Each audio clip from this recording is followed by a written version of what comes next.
어젯밤 좌초된 퀸 제누비아 2호의 내부 모습입니다. 배의 방향을 바꾸거나 속도를 제어하는 여객선 조종은 조타실에서 이뤄집니다. 그런데 퀸 제누비아 2호가 좌초됐을 당시 60대 선장 김모 씨는 조타실에 없었습니다. 당시 김 씨는 40대 1등 항해사 박모 씨와 인도네시아 국적 조타수에게 운전을 맡기고 선장실에 머물렀던 걸로 확인됐습니다. 선장실은 휴식을 취하거나 잠을 자기 위해 선장이 사용하는 선내 개인실입니다. 1시간 후에 이제 목포 입항을 하니까 그때부터는 이제 또 직접 조선을 해야 되니까 방에서 이제 대기하고 있는 거죠. SBS 취재 결과 좌초 사고가 발생한 율도 부근은 선장이 직접 조종을 지휘해야 하는 곳으로 확인됐습니다.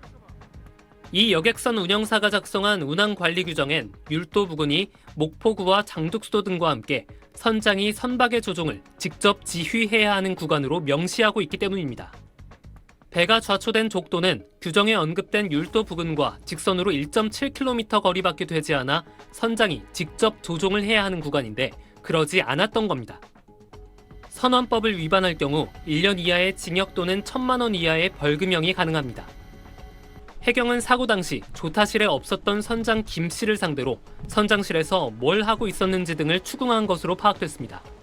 이 구간에는 협수로이기 때문에 선장의 제선 의무가 있는 걸로 확인되고 있습니다.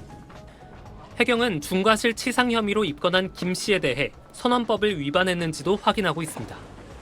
SBS 최승훈입니다. 사고가 났던 여객선은 현재 전남 목포에 있는 사막부두에 정박해 있습니다. 이번엔 현장으로 가보겠습니다. 동은영 기자, 뒤로 보이는 게 좌초됐던 여객선이군요.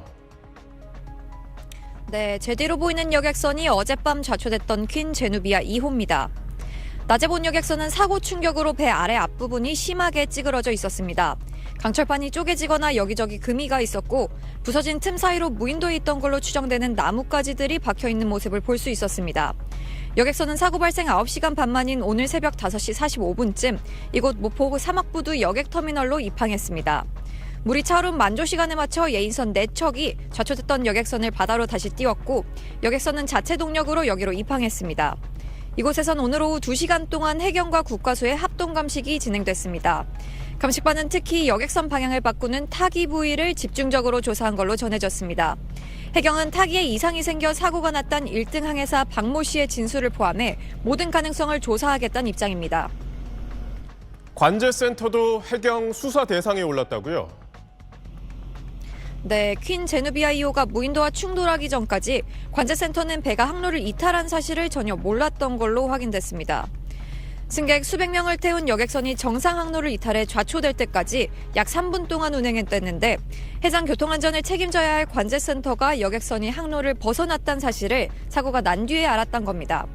관제센터에 있던 관제사 1명이 당시 사고가 난 해역을 지나고 있는 사고 여객선을 포함한 5척의 선박을 관리하고 있었는데 다른 선박이 항로를 벗어나 그 배를 집중 모니터링하느라 사고 여객선을 보지 못했다고 해경은 밝혔습니다. 해경은 관제센터가 항해사 신고를 접수한 뒤에야 사고를 인지한 걸로 드러난 만큼 사고 당일 관제 업무가 적절히 이뤄졌는지도 조사할 방침입니다. 지금까지 목포 사막부두에서 SBS 동은영입니다. 어두운 밤 커다란 여객선 앞머리가 작은 섬 위에 올라가 있습니다. 어제 저녁 8시 10분쯤 전남 신안군 장산면 장산도 근처 바다에서 제주에서 목포로 향하던 26,000톤급 여객선 퀸 제누비아 2호가 무인도를 들이받았습니다.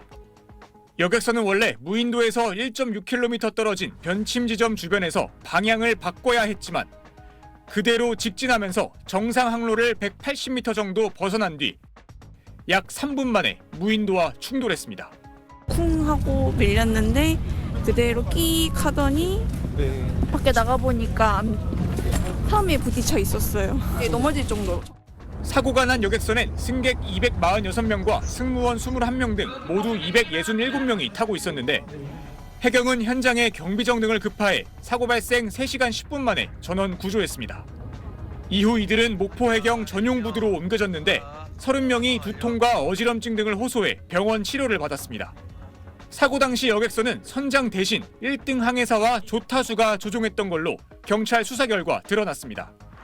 배를 몰았던 1등 항해사는 경찰 조사 초기엔 조타 장치에 문제가 있었다는 취지로 진술했다가 경찰에 추궁해 휴대전화로 뉴스를 보느라 항로 변경 지점을 지나쳤다고 진술했습니다. 핸드폰 네이버 뉴스를 검색하다가 미처 못 봤다. 미처 못 봤다 이건 자동 조타를 놨다는 거거든요. 그 부분에 대해서 집중 수사 중입니다. 해경은 운항을 소홀히 해 승객들을 다치게 한 혐의로 40대 1등 항해사와 인도네시아 국적의 조타수를 긴급 체포해 수사하고 있습니다. 경찰은 두 사람의 휴대전화를 압수해 포렌식을 진행하는 한편 항해 기록 장치와 선박안을 비추는 CCTV 영상 등을 확보해 정확한 사고 경위를 파악하고 있습니다. SBS 김진우입니다.